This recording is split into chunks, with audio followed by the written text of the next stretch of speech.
Danny pressed his face against the transport window and watched Harmony 7 station grow larger. The enormous structure floated in space like a giant wheel, its lights twinkling against the darkness. His mother sat beside him, straightening his new academy uniform for the third time. "Stop fidgeting with it, Mom," Danny said, but he smiled when he said it. Hayes looked at her son and felt her chest tighten, 8 years old and already braver than she had been at twice his age. "I just want you to look nice for your first day." "The other kids won't care about my uniform," Danny said. He had read everything he could find about the Galactic Learning Institute. Students came from 20 different species. None of them were human except for Danny and 2 other children from different Earth colonies. The transport docked with a soft thump. Danny grabbed his bag and followed his mother through the corridors. Harmony 7 was built for multiple species, so the hallways were wider than normal and the gravity felt slightly lighter than Earth standard. Alien families walked past them in both directions. Danny tried not to stare at the different body types, colors, and shapes. They found the main entrance to the academy. Principal Aura waited there, her crystalline skin reflecting the corridor lights in rainbow patterns. She was one of the founding species of the Galactic Union. "Welcome, young Danny," she said. Her voice came from a translator device since communicated through light pulses. "We are honored to have you join our student body." "Thank you, ma'am," Danny said. He had practiced being polite. Principal Aura's faceted eyes shifted to, "Your son will be safe here, Ambassador Hayes. We have educated children from across the Union for 300 years. Nodded, but Danny could feel her worry. Humans had only joined the Galactic Union 2 years ago. Many species still did not trust them. Earth was classified as a Class 9, one of the harshest planets that produced intelligent life. That made humans, in galactic terms, dangerous, unpredictable. "I'll be fine, Mom," Danny whispered. She hugged him tight, kissed his forehead, and left quickly before she could change her mind. Principal Aura led Danny through the academy halls. The walls displayed moving pictures of different planets and famous students from the past. Danny noticed that none of the pictures showed humans. They were too new. "Your classroom is here," the principal said, stopping at a door marked with symbols. Danny's translator converted to Primary Learning Group 7. "Instructor Myra's is excellent with young students. She will help you adjust." The door opened. Danny walked inside and felt 20 pairs of eyes turned toward him. The classroom was large and filled with desks of different sizes and shapes. The students looked nothing like Danny. A small creature with purple fur sat in the front row. Behind it, a child with 4 arms and green skin worked on a tablet. Near the window, something that looked like floating crystals hummed softly. Instructor Myra's approached Danny with a gentle smile. She was, with 4 arms and skin that shifted between blue and silver. "Welcome, Danny. Please, find a seat wherever you feel comfortable." Danny walked between the desks. The other students watched him move. Some whispered to each other. A few leaned away as he passed. Danny felt his face grow hot, but he kept walking until he found an empty desk near the back. The morning lessons began. Instructor Myras taught them about the history of the Galactic Union. Danny already knew most of it from his studies on Earth, but he listened carefully. The teacher spoke clearly and made sure everyone understood before moving forward. During the lesson, Danny noticed the student next to him kept glancing over. It was a child, smaller than Principal Aura, with darker crystal formations. When Danny looked back, the child quickly turned away. Break time came and the students rushed outside to a recreation area. Danny followed slowly. The alien children formed groups based on their species or friendships. They played games Danny did not recognize, using equipment designed for their different body types. Danny sat on a bench and watched. He pulled out the lunch his mother had packed.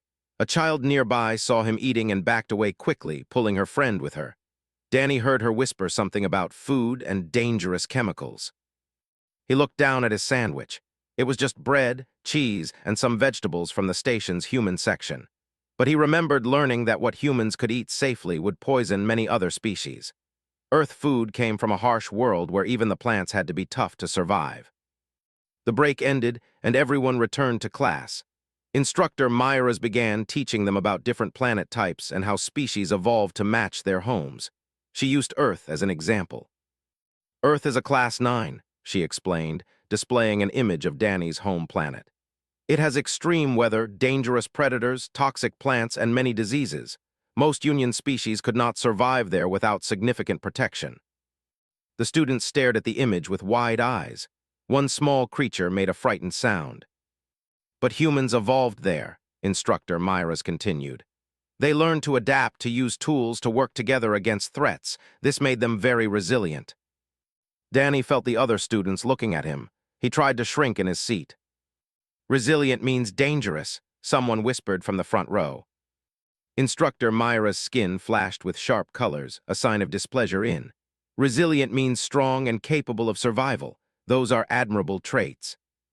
But Danny saw the fear in his classmates' eyes. They had heard stories about violent, aggressive, built for conflict. It did not matter that Danny had never hurt anyone. It did not matter that he was just a kid who liked reading and playing with his dog. To them, he was a monster in disguise. The afternoon continued with mathematics and language studies. Danny excelled at both, which seemed to make the other students more nervous rather than impressed. When he answered a difficult question correctly, the purple-furred child in front actually whimpered.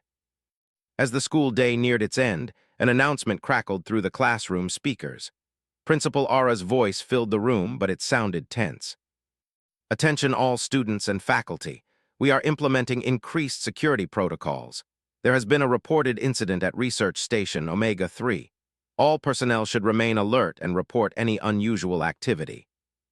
Instructor Myra's skin shifted to a worried gray color. I am sure it is just a precaution, she told the class, but her voice wavered. What kind of incident? Asked the four-armed child. The announcement did not specify, Instructor Myra said. Let us continue our lessons. But concentration was difficult now. The students whispered among themselves. Danny heard fragments of their conversations, something about an escape, something dangerous, a creature from a... Danny felt cold. The galaxy had many besides Earth. Some were even harsher, producing life forms that made humans look fragile by comparison. The final lesson of the day began. Instructor Myra tried to engage the students with an art project, but everyone seemed distracted.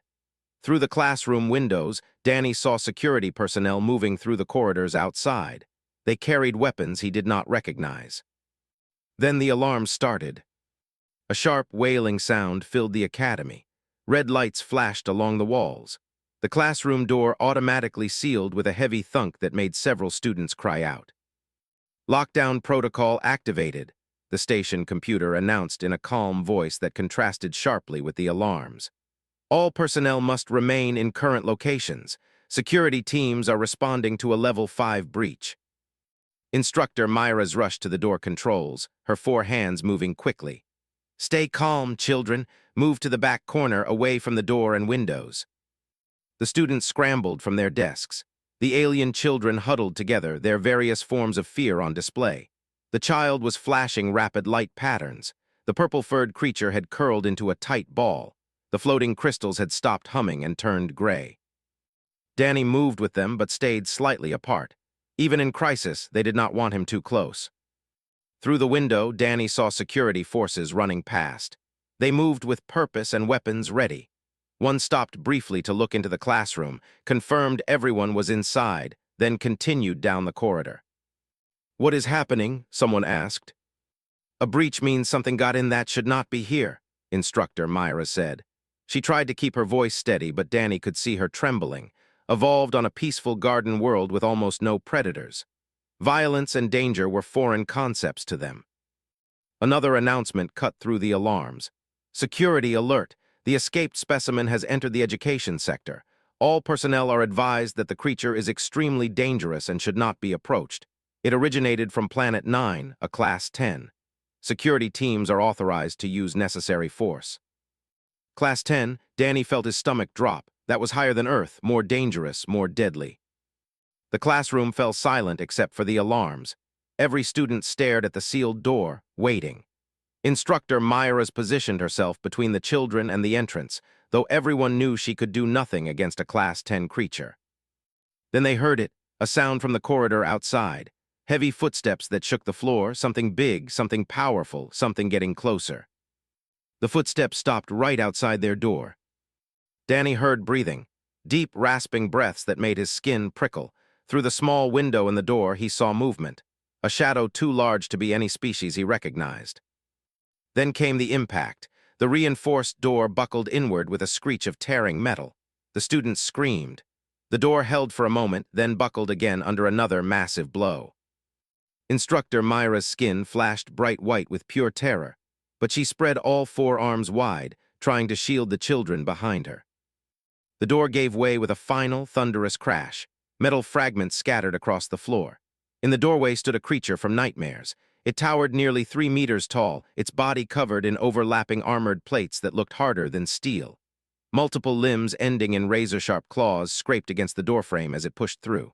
Its head was massive, with eyes that glowed like hot coals. The creature released a sound that Danny felt in his bones. Part screech, part roar, it spoke of power and violence and death. The alien children pressed against the back wall, some crying, some too frightened to make any sound at all. Instructor Myra stood frozen, every instinct in her peaceful species telling her to flee but her duty to the children holding her in place. The creature took another step into the classroom. Pieces of the broken door crunched under its massive feet. Its armored plates shifted and scraped against each other with sounds like knives on stone. The alien children whimpered and pressed harder against the back wall, trying to become smaller. Instructor Myra's forearms trembled, but she held her ground. Danny could see her skin flashing between colors so fast it made him dizzy. Fear, determination, desperation, all fighting inside her while she stood between the monster and her students. "Please," she whispered, though Danny doubted the creature understood Galactic standard. "Please do not hurt them." The creature's head swiveled toward her voice, its glowing eyes fixed on the teacher. For a moment nothing moved. The entire room seemed to hold its breath. Then the creature opened its mouth and released another screech. The sound was so loud that the classroom windows vibrated. Several students covered their ears and cried out. The floating crystal children dropped toward the floor, their glow fading to almost nothing. Danny watched from his position slightly separate from the other students. His heart hammered in his chest and his hands were shaking. He was scared. Every human instinct told him to run, to hide, to get away from the predator. But something else caught his attention, the creature's movements. It lunged forward half a step, then stopped. Lunged again, stopped again, like it wanted to advance but something held it back. Its claws scraped the floor in rapid, jerky patterns. Its armored plates were not just shifting, they were vibrating. Danny had seen that before. Not in an alien monster, but in the big dog that lived next door to his old house on Earth. Rex was a huge animal that scared visitors, but Danny's father had taught him to read the dog's body language. When Rex was actually aggressive, he moved smooth and purposeful. When he was scared or uncertain, he got jerky and his whole body would tremble. This creature was trembling. The monster advanced another step. Instructor Myra's backed up, pushing the children behind her even though there was nowhere left to go. The child was flashing light patterns so fast it looked like a strobe. The purple-furred creature had stopped making any sound at all, frozen in pure terror. Danny looked at the creature's eyes again. They were still moving too fast, scanning the room over and over. The glowing looked bright, but Danny remembered learning about biology. Many Earth animals had eyes that reflected light when they were scared or stressed. Was this creature's glow the same thing? The creature made a different sound now. Lower, rumbling, it raised one massive claw toward the huddled children. Several students screamed. Instructor Myra's closed her eyes and braced herself. Danny saw her silently saying goodbye to students she could not protect. But the claw did not strike. It hung in the air, trembling just like the rest of the creature's body. Then it pulled back. The creature's head turned side to side, that same jerky, uncertain movement. Danny's mind raced. Every documentary his father had shown him about Earth predators came flooding back. Lions on the hunt moved with confidence. Wolves attacking prey showed no hesitation. But young animals separated from their pack, lost cubs surrounded by strange things they did not understand. They acted exactly like this creature was acting. Aggressive displays to scare away threats. Jerky movements from confusion and fear, vibrating from stress, not hunting, not attacking, just scared. The creature was a baby, a terrified baby. The realization hit Danny like cold water. He looked at the monster, really looked at it, and saw past the armor and claws and glowing eyes. He saw a young thing in a strange place, surrounded by unfamiliar creatures, probably hurt and definitely lost. Without thinking about it, without planning, Danny stepped forward. "Danny, no," Instructor Myra's gasped, but her voice was too weak to stop him. The other students stared in horror as the human child moved away from the group. The creature's attention snapped to Danny instantly. It turned its full focus on the small figure walking toward it. Danny's legs felt like water, but he kept moving. His father's words echoed in his head. Animals can smell fear, son, but they also respond to calm. If you panic, they panic. If you stay steady, sometimes they settle too. He stopped about 3 meters from the creature. This close, it was even more massive than he thought. Its armor plates looked thick enough to stop bullets. Its claws could tear through steel. One swipe could end him. The creature lowered its body, bringing its head closer to Danny's level. Its mouth opened slightly, showing rows of sharp teeth. A low growl rumbled from deep in its chest. Danny's whole body screamed at him to run. Every survival instinct humanity developed over millions of years told him he was facing a predator and needed to escape. But Danny had grown up with animals. He had learned to listen to more than just fear. He slowly lowered himself to the floor, sitting cross-legged. The movement made him smaller, less threatening. He kept his eyes on the creature but did not stare directly into its eyes.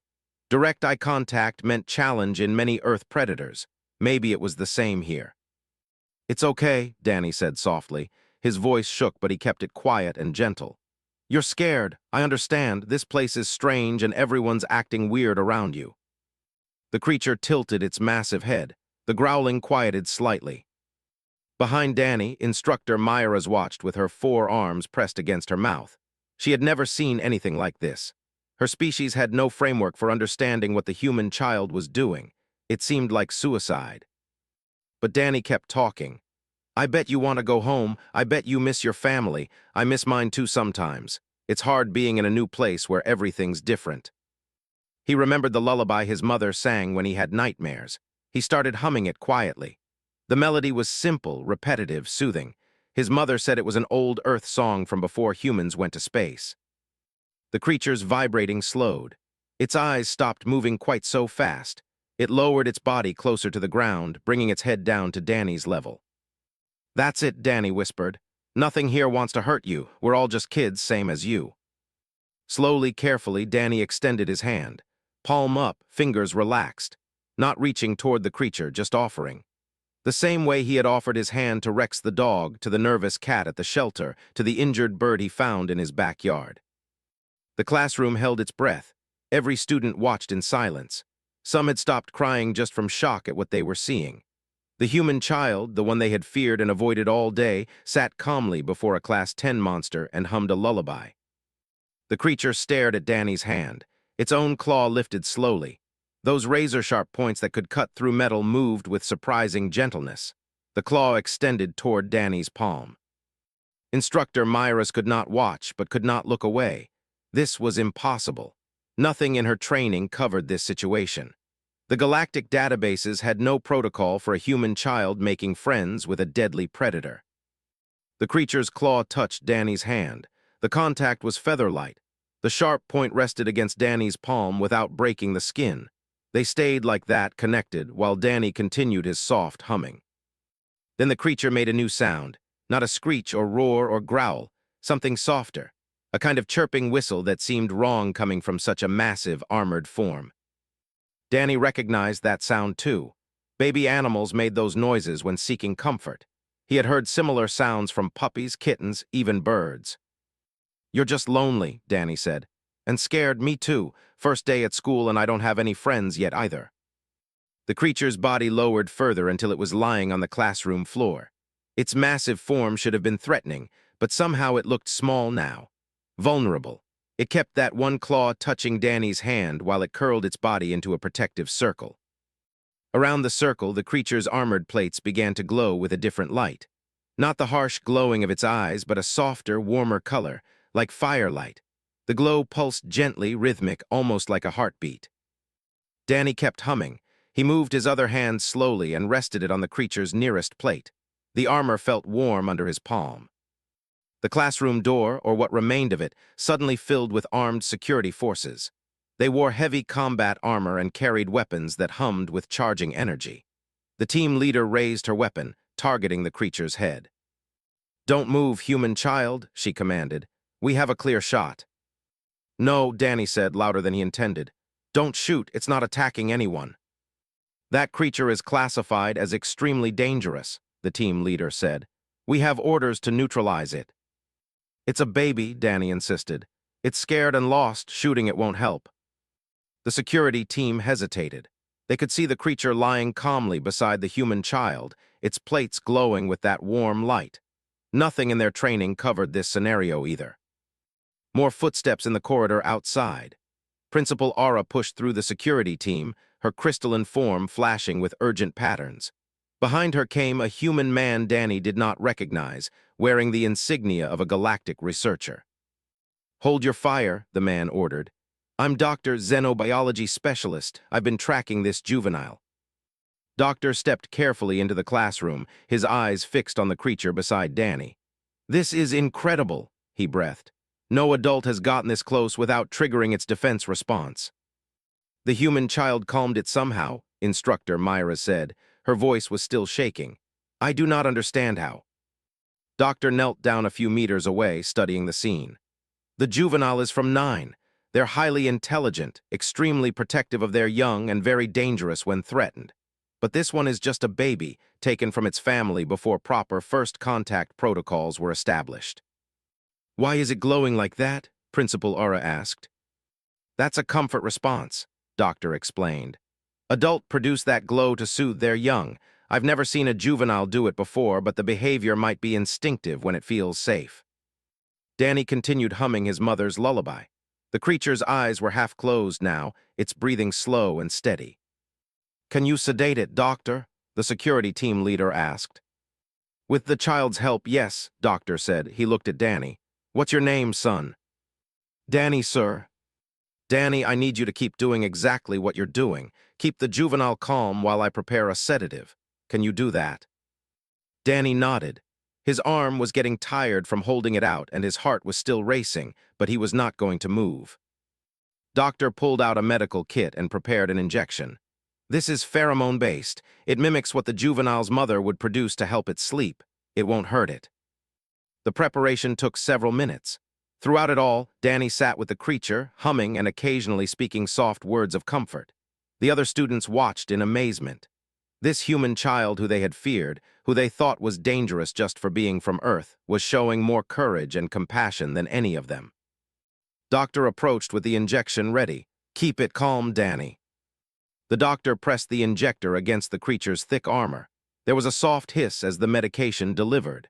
The creature's eyes opened wider for a moment, and Danny felt it tense. Danny whispered, It's okay. It's going to help you feel better, help you sleep, then you can go home. The medication worked quickly. The creature's glowing eyes began to dim. Its breathing slowed even more. Before the sedative fully took effect, the creature did one more thing. It lifted its claw from Danny's hand and gently touched the boy's face. The gesture was unmistakably affectionate. Doctor inhaled sharply. That's a kinship touch, he said quietly. In culture, it means family. That juvenile just claimed this boy as part of its family group. Then the creature's eyes closed completely. Its massive body relaxed into deep sleep. The warm glow from its plates faded to a soft ember that continued to pulse with its breathing. Danny finally let his arm drop. His whole body was shaking now that the danger had passed. Instructor Myra's rushed forward and pulled him into a hug with all 4 arms. That was the bravest and most foolish thing I have ever witnessed, she said. Her skin flashed every color at once. The security team lowered their weapons and began coordinating the creature's transport. Doctor knelt beside Danny. How did you know what to do? He asked. Danny shrugged. I didn't really know. It just reminded me of scared animals back home. When something's scared, it needs kindness, not more fear. Doctor smiled. You just revolutionized our entire approach to species, son. What you did was remarkable. The next morning, Danny arrived at the academy to find everything changed. The broken classroom door had been repaired overnight, but the atmosphere was completely different. Students who had avoided him yesterday now watched him with open curiosity instead of fear. Principal Aura met Danny at the entrance. Her crystalline surface flashed with warm colors. Good morning, Danny. I trust you recovered from yesterday's excitement. Yes, ma'am, Danny said. He had slept poorly, dreaming about glowing eyes and warm armor plates, but he felt okay. "The Galactic Union News Service has requested an interview," the principal said. "Your mother has declined on your behalf, which I think was wise. You are only a child and should not be burdened with media attention." Danny felt relieved. He did not want to be famous. He just wanted to make friends and learn. As he walked to his classroom, something unusual happened. Other students actually approached him. A small child, the same one who had sat near him yesterday, walked right up to him. "Hello," the child said through her translator. "My name is, I wanted to say thank you. You saved us yesterday." "I didn't really save anyone," Danny said, feeling his face grow hot. "I just helped the creature calm down." "You were brave," insisted. "I was so scared I could not even move, but you walked right up to it." More students gathered around. The purple-furred child introduced himself as Nyx. The four-armed girl was named Vara. Even the floating crystal children, who called themselves the, came closer. "How did you know it would not hurt you?" Nyx asked. Danny thought about how to explain. "I grew up around animals on Earth. Dogs, cats, horses, even wild birds sometimes. You learn to read them, to see when they're really dangerous and when they're just scared." "But that was not an Earth animal," Vara said. "It was from 9, how could you read it?" "Fear looks the same everywhere, I think," Danny said. "It was moving wrong for a real attack, too jerky, too unsure, and its eyes were too wide. Predators get focused when they hunt. This one was panicking." The students listened with complete attention. Things that seemed obvious to Danny were revolutionary to them. Most Union species came from peaceful worlds where predators were small or non-existent. They never developed the instincts humans took for granted. Instructor Myra's arrived, and her skin brightened when she saw Danny surrounded by other students. "I see you are making friends, Danny. Excellent. Please, everyone take your seats. We have much to discuss today." The class settled down. Danny noticed that chose to sit right next to him instead of across the room. Other students who had kept their distance yesterday now sat closer. "Yesterday was frightening," Instructor Myra's began, "but it also taught us valuable lessons. Danny demonstrated something important about understanding instead of assuming." She brought up a holographic display showing different planets. "We have been taught to classify worlds by their danger levels. Earth is Class 9. 9 is Class 10. These numbers make us think the beings from these worlds are monsters, but Danny showed us that intelligence and emotion exist regardless of where someone evolves." "The creature was still dangerous," Vara pointed out. "Its claws could have killed any of us." "Yes," Instructor Myra's agreed. "Humans are also physically dangerous compared to most of us. Danny could probably hurt several of you if he wanted to, just with his natural strength and endurance." The other students looked at Danny with new eyes. He squirmed uncomfortably in his seat. "But being capable of danger does not mean being dangerous," the teacher continued. "Danny is gentle. The juvenile was gentle once it felt safe. This is what we must learn. Power and kindness can exist together." The morning lessons continued, but the mood had shifted completely. Students asked Danny questions about Earth, about animals, about his experiences. He told them about his dog back in New Boston, about the time he helped rescue a bird with a broken wing, about learning to swim in oceans that most species would find terrifyingly dangerous. During break time, Danny did not sit alone. Nyx, Vara, and several others joined him. They shared their food, though everyone was careful about who could eat what. Offered Danny a crystalline treat that his translator assured him was safe for human consumption. "What did it feel like?" Nyx asked. "Touching the I mean." "Warm," Danny said. "Its armor was really warm, like metal left in the sun, and I could feel it trembling. It was trying so hard to be scary, but it was just a baby missing its family." "I have heard stories about humans," Vara said quietly. "That you are violent, that you enjoy fighting, that cannot be trusted." Danny felt his chest tighten. "Those stories aren't fair. Humans can fight when we need to, but that doesn't mean we want to. Earth was dangerous, so we had to be tough to survive. But that also taught us to value protecting things, especially things that can't protect themselves." "Like the baby said." "Yeah, it was tough and scary looking, but it still needed help, just like anyone would." Principal Ara's voice came through the school speakers. "Attention, students. We have a special announcement. Doctor from the Xenobiology Institute is here to speak with us about yesterday's incident and its implications." The students returned to their classroom, where Doctor waited with a holographic presentation ready. He smiled when he saw Danny. "Good morning, everyone. Yesterday, young Danny did something remarkable. He successfully calmed a juvenile using intuition and empathy. I want to explain why this matters." The hologram showed images of 9. It looked even harsher than Earth, with violent storms covering most of the surface and gravity that would crush most Union species. Evolved in these conditions, Doctor explained. They developed armor, strength, and aggressive defensive behaviors to survive. When the Union first encountered them, we classified them as too dangerous for membership. We were wrong. He showed new images, families huddled together during storms, adults shielding their young with their bodies, groups working together to build shelters and find food. Are highly social and deeply protective of family. The juvenile that entered your classroom yesterday was taken from its family for study before we understood this. It escaped during transport, terrified and looking for its parents. "Why did no one else try to calm it?" Vera asked. "Because we were afraid," Doctor admitted. "Everyone saw the armor and claws and assumed violence. Only Danny looked past that to see the scared child underneath. That takes a special kind of understanding." "It is a thing," said, "right, understanding dangerous creatures." Doctor considered this. Partially, humans evolved with constant environmental threats. They learned to read animals, whether patterns, plant toxicity, but I think it is more than that.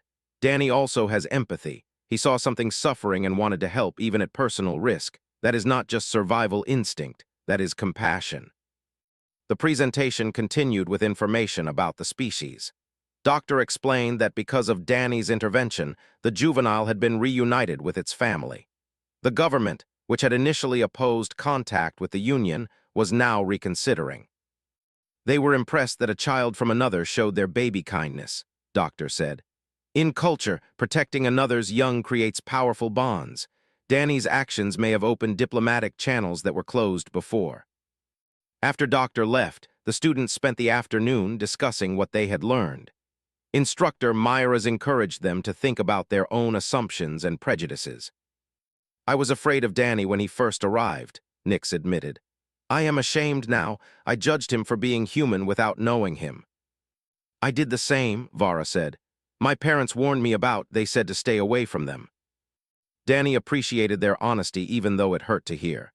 "It's okay. I understand. I probably would have been scared too if I met someone from a Class 10 world." "But you were not scared of pointed out." "I was terrified," Danny corrected. "I just tried not to let the fear control me. My dad always says fear is natural, but you can choose what you do with it." The school day ended with an unexpected message. Danny was called to Principal Ara's office. He went nervously, wondering if he was in trouble despite everyone saying he was a hero. The principal's office was beautiful, with views of the stars and comfortable furniture designed for multiple body types. Principal Ara gestured for Danny to sit. "You are not in trouble," she said, reading his worried expression. "Quite the opposite. I wanted to personally thank you for your actions yesterday. You prevented a tragedy and taught everyone here a valuable lesson." "I just did what felt right," Danny said. "That is precisely why it matters," Principal Ara said, her crystalline surface swirled with warm colors. "Many people know what is right. Few have the courage to do it when danger is present. You have both knowledge and courage, Danny. That is rare." She slid a data pad across her desk. "This is a message from the government. It arrived this morning through official diplomatic channels." Danny picked up the pad and read the translated message. The family wanted to meet him. They wanted to thank the human child who showed their son kindness when others saw only a monster. "They are inviting you and your mother to their embassy station," Principal Ara explained. "This is a significant honor. Do not make such offers lightly." Danny's heart raced. "Will I see the baby again, the one from yesterday?" "I believe so. They have named him, by the way. In Galactic Standard, it translates roughly to Friend of Small Brave. They named their son after you." Danny felt tears prick his eyes. The baby creature that had been so scared that everyone else saw as a monster had a name now, a name that meant friendship. "Your mother has already agreed to the visit," Principal Ara continued. "It will happen this weekend. I am told the meeting will be filmed for both Union and news services, if that is acceptable to you." "Will it help?" Danny asked. Will it help people understand that aren't monsters? I believe it will help greatly. Then okay, I'll do it. Principal Ara's surface brightened further. You are a remarkable child, Danny. I'm honored to have you as a student. Danny returned to his quarters that evening to find his mother waiting, hugged him tight. I heard about the embassy invitation, she said. Are you sure you want to do this? It will be very public. I want to see him again, Danny said. I want to make sure he's okay. Pulled back and looked at her son, 8 years old and already showing more courage than most adults. Your father would be so proud of you. I wish he could come too, Danny said.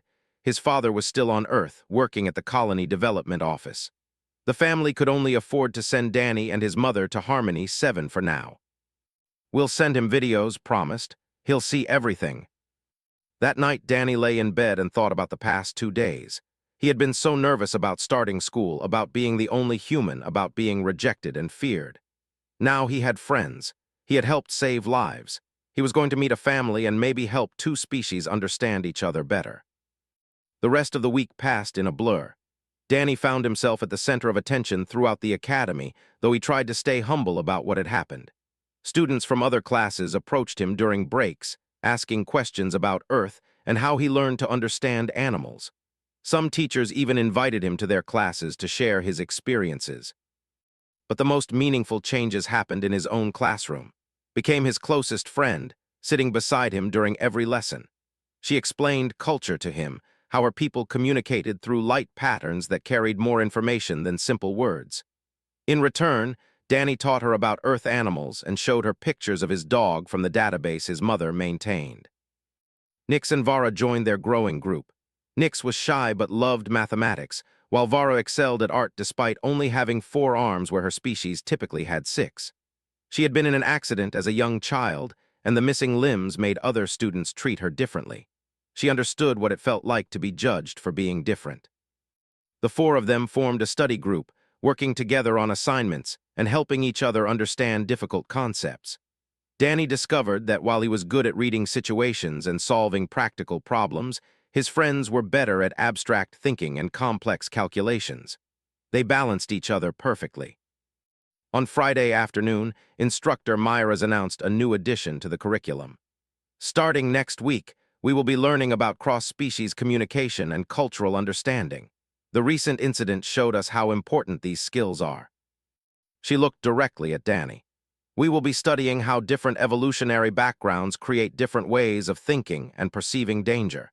Danny has agreed to help teach some of these lessons from a human perspective.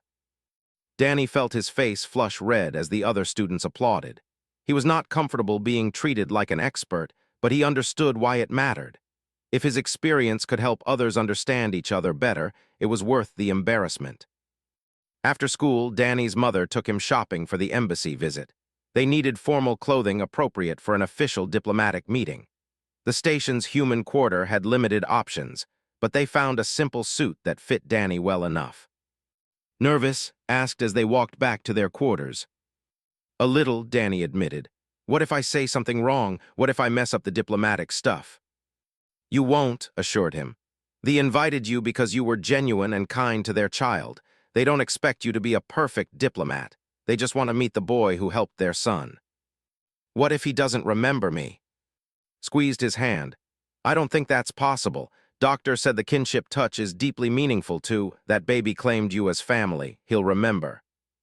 Saturday arrived with beautiful station morning, the artificial lights simulating an Earth dawn for the human residents. Danny put on his formal suit and tried to smooth his hair down. It refused to cooperate. A diplomatic shuttle arrived to transport them to the embassy station, located in a different sector of Union space. The journey took 3 hours, during which Danny reviewed everything he had learned about culture. They valued strength but also loyalty. They respected courage but honored compassion more. Family bonds were sacred, and anyone who protected a child became family regardless of species. Danny tried to memorize the proper greeting gestures, though his human hands could not replicate all the claw positions. The embassy station came into view. It looked different from Harmony 7, built with heavier materials and darker colors. The structure was designed to withstand much higher gravity and more extreme conditions than standard Union architecture. "It looks scary," Danny whispered. "Different, not scary," his mother corrected gently. "Remember that." They docked and were greeted by a diplomatic officer. She was massive, her armored plates gleaming under the harsh lighting preferred. But when she spoke through her translator, her voice was warm. "Welcome, Ambassador Hayes and young Danny. We are honored by your presence. Please follow me." The interior of the embassy was built for beings much larger and stronger than humans. The gravity was set to standard, which was only slightly higher than Earth normal. Danny felt a bit heavier but could walk normally. His mother struggled more, having lived in lower gravity stations for the past 2 years. They walked through corridors decorated with art. Danny saw sculptures of families huddled together, images of adults shielding children from storms, and murals showing cooperation and community. Nothing showed violence or conquest. Everything emphasized protection and unity. "Your people value family highly," observed. "It is everything to us," the diplomatic officer said. "Nine is harsh. Only through family bonds do we survive. Alone is lost. With family is unstoppable." They entered a large chamber prepared for the meeting. Camera drones floated around the perimeter, recording for both Union and news services. Several officials stood along the walls, their armored forms imposing but their postures relaxed and welcoming. At the center of the room stood three, 2 adults and 1 juvenile. Danny's breath caught when he recognized the young one. Friend of Small Brave looked different in proper lighting. His armor plates were lighter in color than adult, with patterns that would darken with age. He was smaller than Danny remembered, probably because Danny had been terrified when they first met. But the eyes were the same. They locked onto Danny immediately and began to glow with that same warm light. The juvenile made a chirping sound and started forward, but one of the adults placed a gentle claw on his shoulder, holding him back. Protocol required formal introductions first. The larger adult stepped forward. Her armor was dark and from years of surviving Nine's brutal environment. She was clearly the mother, and she radiated power and authority. But when she addressed Danny, her translator carried genuine warmth. "I am Ara, mother of the one you call Friend of Small Brave. This is my mate, Al. We are in your debt, young human." Danny remembered the formal response Doctor had taught him. He bowed low, keeping his hands open and visible. "I am honored to meet you, Ara and Al. I did only what anyone should do for a child in need." "Not anyone," Al said. His voice was deeper, resonating through Danny's chest. "Security forces saw only a threat. Scientists saw only a specimen. You alone saw our son." Ara gestured, and the juvenile bounded forward, his movements more controlled than during their first meeting, but still eager. He stopped right in front of Danny and lowered his massive head to the boy's level. Danny reached up slowly and placed his hand on the juvenile's armored snout, right where he had touched him before. Friend of Small Brave's plates began to glow with that comforting warmth. "Hey there," Danny said softly. "You look good. Are you feeling better?" The juvenile chirped and whistled, sounds his translator worked to interpret. "Small Brave, warm friend, safe now. Home good, miss you." Danny felt tears in his eyes. "I missed you too." The juvenile did something unexpected. He carefully, gently, wrapped one massive claw around Danny and pulled him into what could only be described as a hug. His armored body was warm, and Danny could feel a deep rumbling that might have been the equivalent of a purr. The camera drones captured everything. This moment of a human child embraced by a creature most species considered a monster. This simple display of affection between 2 beings from deadly worlds, showing the galaxy that danger and kindness could exist in the same heart. Ara's translator crackled with emotion. "You gave him back to us when we thought he was lost. In law and custom, this creates a bond stronger than alliance. You are family, Danny, today and always." The formal ceremony continued with exchanges of gifts and recorded statements for the news services. Ara presented Danny with a small armored plate that had naturally shed from Friend of Small Brave during his growth. It was a deeply personal gift, something usually kept within biological families. Danny gave them a picture book about Earth animals that he had loved as a younger child. "So Friend of Small Brave can learn about creatures from my world," he explained. "Some of them are dangerous too, but they're also beautiful." Al examined the book with interest. We would like to learn more about Earth. Your world produced beings capable of understanding ours. This is rare. The diplomatic officer who had greeted them stepped forward. If I may, this seems an appropriate time to discuss the larger implications of this meeting. Everyone turned their attention to her. She addressed the cameras directly. For too long, the Galactic Union has viewed species with suspicion and fear. We classified there by danger level and assumed their inhabitants were equally dangerous. The people were Union membership because we could not see past their natural defenses. She gestured to Danny and Friend of Small Brave, still standing close together. A human child showed us our error. Humans themselves faced similar prejudice when they joined the Union only 2 years ago. Yet young Danny looked at a juvenile and saw not a monster but a frightened child needing help. Ara took up the message. My government formally announces today that we are reopening negotiations for Galactic Union membership. We do this because we have seen that the Union can change, can learn, can grow beyond its fears. If a human child can show such wisdom, perhaps the Union's leadership can do the same. Stood beside Danny, her hand on his shoulder. She addressed the cameras in her official capacity as Earth's diplomatic representative. Humanity stands ready to sponsor Nine's application for Union membership. We understand what it means to be judged unfairly for evolving on a harsh world. We believe the Union grows stronger through diversity, including diversity of experience and survival strategies. The formal announcements continued for another hour. Danny tried to pay attention but found himself more interested in playing with Friend of Small Brave. The juvenile showed him how communicated through plate patterns and claw gestures. Danny taught him simple hand games from Earth. During a break in the proceedings, Doctor appeared. He had been invited as the xenobiology expert who worked with Friend of Small Brave after the incident. Danny, I wanted to tell you something important, Doctor said. Because of what happened, the Galactic Union is completely revising its protocols for species. We're developing new first contact procedures that emphasize understanding over caution. That's good, Danny said. It's revolutionary, Doctor corrected.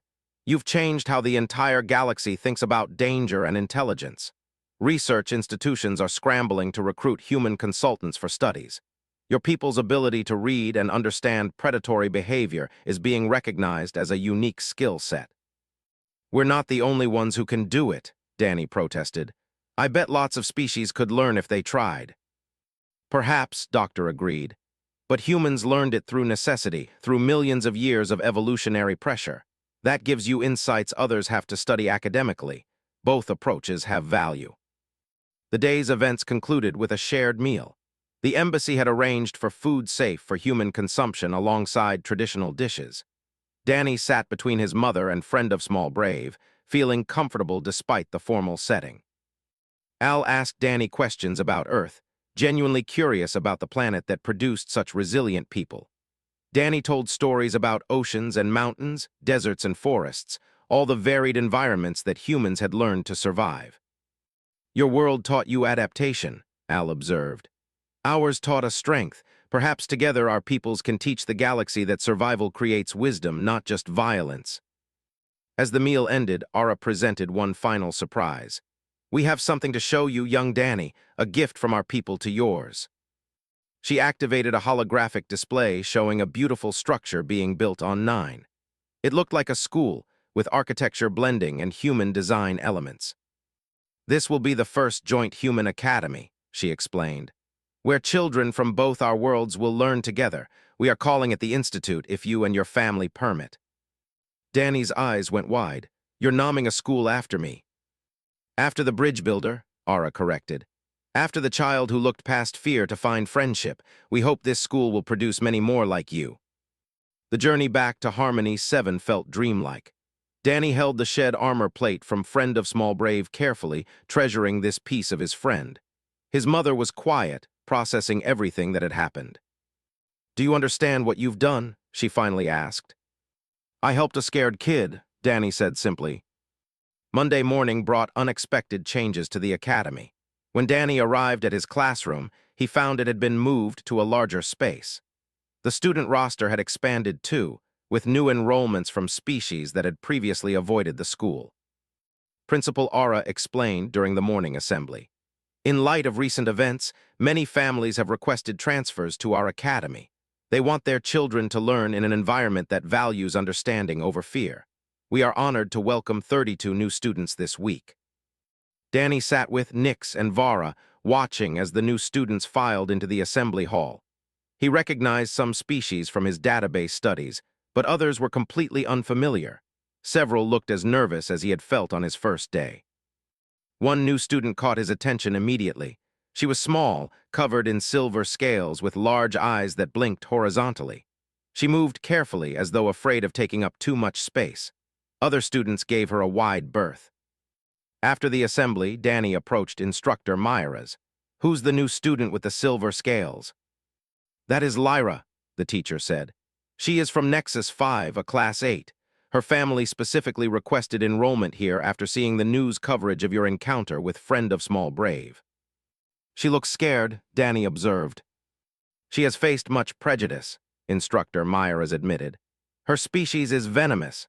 Even a small amount of their toxin can be lethal to most Union species. Many schools refuse to accept her despite safety protocols." Danny watched Lyra find a seat in the far corner, away from everyone else. She kept her head down and her scales seemed to dim, as though she was trying to make herself invisible. During the first break, Danny walked over to where Lyra sat alone. She looked up sharply as he approached, her eyes wide with surprise and fear. "Hi," Danny said, sitting down nearby but not too close. "I'm Danny. This is my second week here, so I'm still pretty new too." Lyra stared at him. "You are the human from the news, the one who calmed the—" "Yeah, that's me. Though honestly, I think he calmed down on his own. I just kept him company." "You are not afraid of me?" Lyra asked quietly. "Should I be? I am venomous. Everyone is afraid." Danny thought about this. "Can you control it, the venom, I mean?" "Of course," Lyra said, sounding slightly offended. "I would never hurt anyone. We learn control as bobbies. It is as natural as you controlling your hands." "Then why would I be afraid?" Danny asked. "Lots of Earth animals are venomous. Snakes, spiders, jellyfish. They're just protecting themselves. They don't go around attacking people for no reason." Lyra's scales brightened slightly, shifting toward a more golden color. "Most people do not understand this." "Most people probably didn't grow up learning about venomous animals," Danny said. "Want to sit with me and my friends at lunch? We're all pretty different from each other. You'd fit right in." Lyra agreed shyly, and at lunch she joined Danny's group. Welcomed her warmly, and Nix immediately started asking questions about Nexus 5. Vara showed Lyra her artwork, and Lyra shared stories about the crystal forests on her where plants grew structures sharper than knives. Over the following weeks, the dynamic at the academy continued to evolve.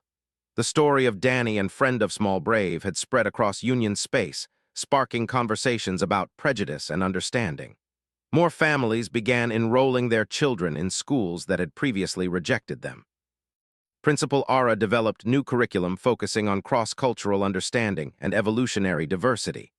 Danny found himself helping teach some lessons, sharing his knowledge of Earth biology and animal behavior. It felt strange being 8 years old and helping adults learn, but the teachers assured him his perspective was valuable. The Institute on 9 was progressing rapidly in construction.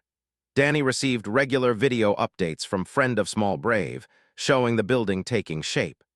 The juvenile had grown noticeably even in just a few weeks, his armor plates darkening toward adult coloration. In one video, Friend of Small Brave showed Danny his room at home, decorated with pictures of Earth animals from the book Danny had given him. He had a favorite, a creature called a bear. "Strong like," he explained through his translator, "but also gentle with bobbies, like Small Brave showed me." Danny's friendship circle continued expanding. Lyra became close friends with Vara, bonding over their shared experiences of being treated differently for physical differences. A student from a water world joined their group, bringing new perspectives about adaptation and survival. The classroom that had once fallen silent in fear now buzzed with excited conversations. Students from radically different backgrounds worked together on projects, learning to value each other's unique viewpoints. The children taught others about perceiving light in new ways.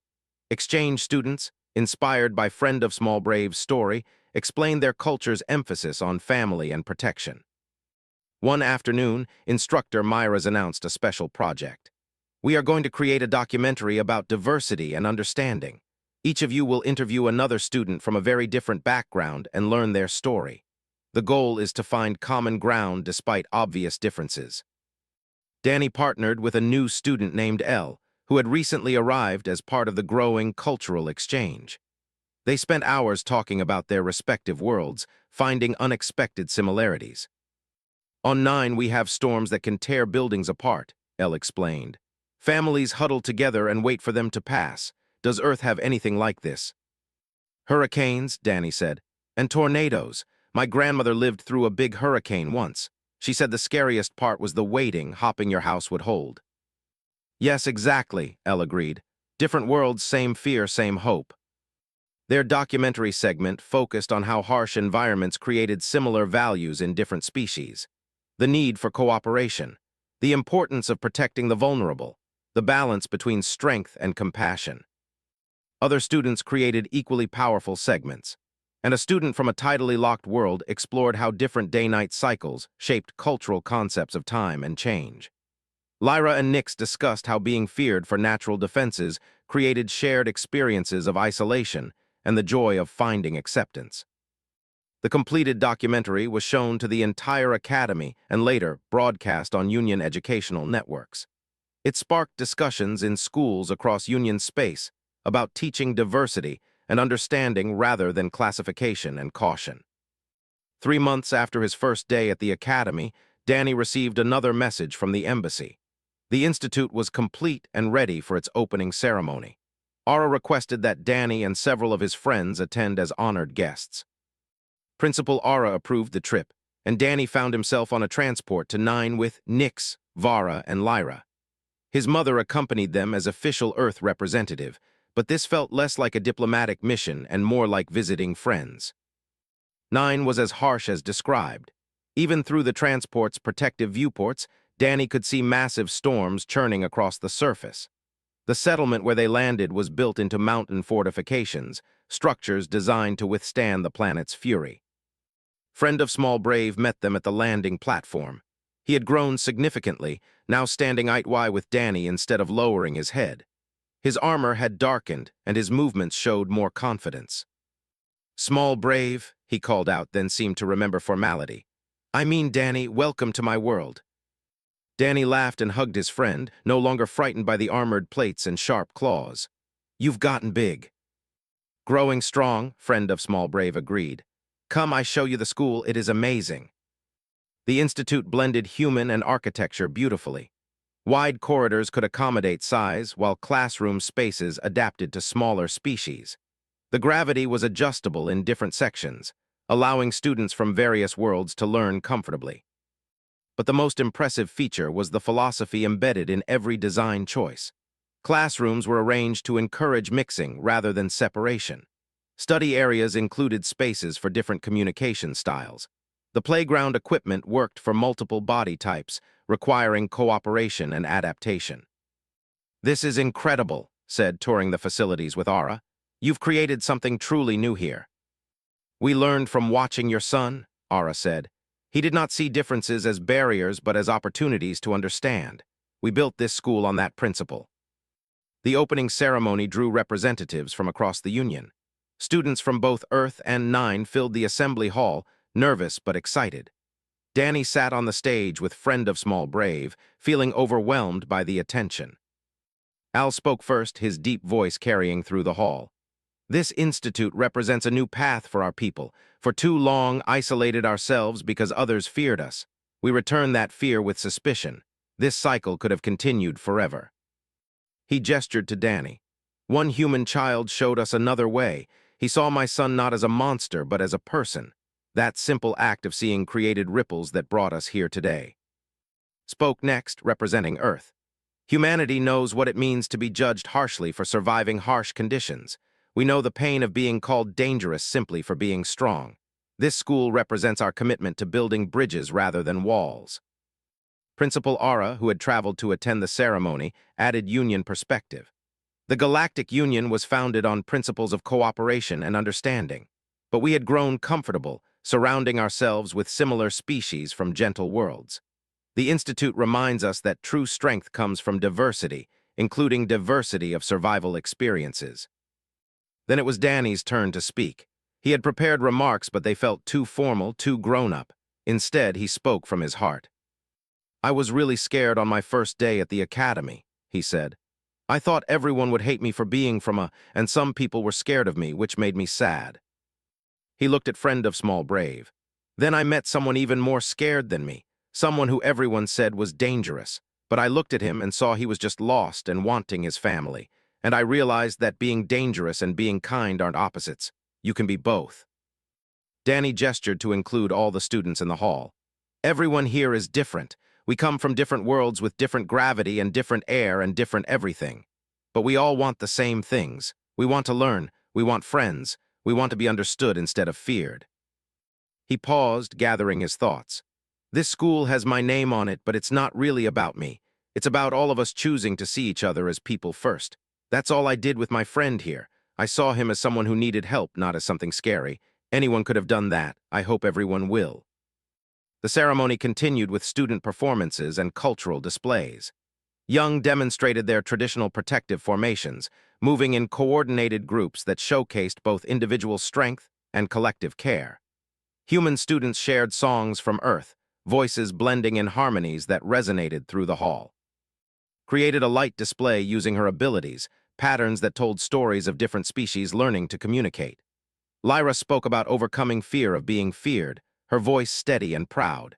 Nyx and Vara performed a mathematical proof through dance, showing how different approaches could reach the same truth. As the ceremony concluded, students from different species began mingling naturally. Danny watched a young carefully help a smaller student from a low-gravity world navigate the stronger pull. He saw Earth children teaching others hand games while learning claw gestures in return. Friend of Small Brave nudged Danny gently. "Do you think this will work, bringing everyone together?" "I don't know," Danny admitted. "But it's worth trying. The alternative is everyone staying afraid of each other forever."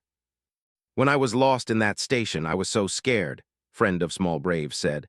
"I thought everyone wanted to hurt me. Then you sat down and hummed that song. You made me feel safe. I want to do that for others." "Then you will," Danny said confidently. "That's what this place is for, right? Teaching everyone how to make each other feel safe." The visit to 9 lasted 3 days. Danny and his friends explored the harsh world under careful supervision, experiencing the storms from safe shelters and learning about survival strategies. They made new friends among the students and strengthened the bonds between their worlds. On the journey back to Harmony 7, Danny's friends talked excitedly about everything they had learned, was fascinated by how used light reflection off their armor for communication. Nyx wanted to study the mathematics of storm prediction on extreme worlds. Vara was already planning artwork inspired by protective formations. Lyra sat quietly beside Danny, watching stars pass by the viewport. "Thank you," she said suddenly.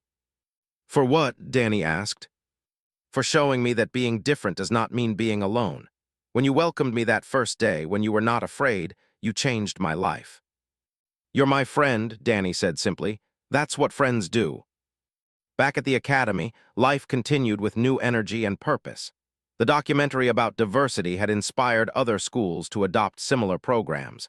Students were enrolling in institutions that had previously rejected them. The institute's success was encouraging other joint ventures between previously isolated species. Danny settled back into his routine of classes, studying, and friendship. He still helped teach some lessons about understanding animal behavior and reading nonverbal communication. But more often, he was just another student learning alongside his friends. 6 months after his first day, Principal Ara called a special assembly.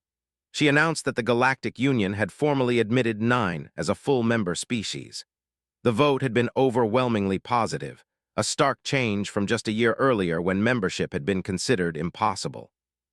"This represents more than one species joining the Union," Principal Ara said. "It represents the Union itself evolving, growing beyond its initial limitations. We have learned that danger and wisdom often walk together, that strength and compassion are not opposites, and that our greatest achievements come from understanding rather than fear." She looked directly at Danny. "One child's simple act of kindness created ripples that changed the galaxy. Let this remind us all that we each have that power." Every day, we choose whether to react with fear or respond with understanding. That choice shapes not just our own lives, but the future of all our peoples. The assembly ended with students from dozens of species standing together, not separated by origin or classification, but united by shared purpose and growing friendships. That evening, Danny video called his father on Earth.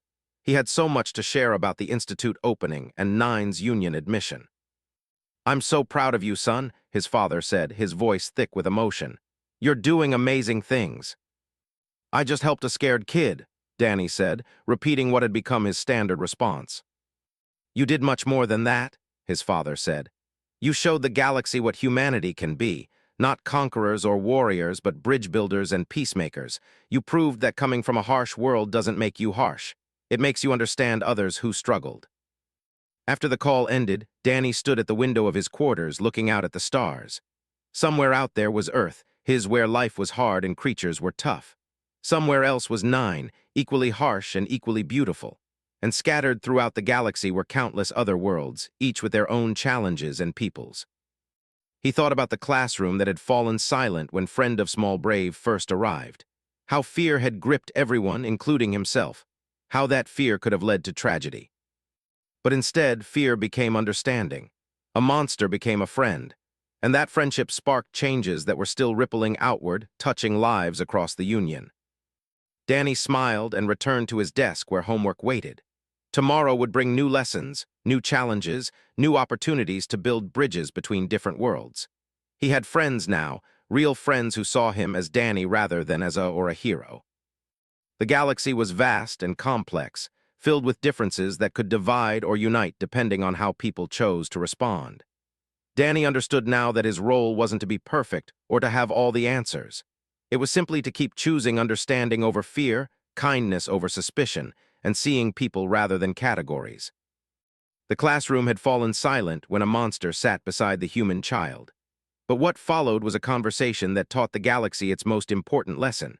That beneath armor and scales, beyond claws and venom, past all the surface differences, everyone was just trying to find their place and be understood. And sometimes, all it took was one small act of courage to start that conversation. "You changed the galaxy," corrected. "You built a bridge between species that thought they could never understand each other. You're 8 years old, and you've accomplished what diplomats work their entire lives to achieve." Danny thought about this. "I just did what felt right. Isn't that what everyone should do?" "Yes," his mother said softly, "but most people don't have your courage to act on it." He thought about the baby, now named Friend of Small Brave, safe with his family. He hoped the little one was sleeping peacefully, not scared anymore. Danny smiled in the darkness and closed his eyes. Tomorrow would bring more lessons, more new experiences, more chances to build bridges between different worlds. He could not wait. The creature stepped into the classroom. Its eyes swept across the huddled students, and Danny saw something that made his racing heart skip a beat. Those eyes were not cold. They were not calculating. They were wide and dilated and moving too fast, scanning everything with jerky motions. The creature was afraid.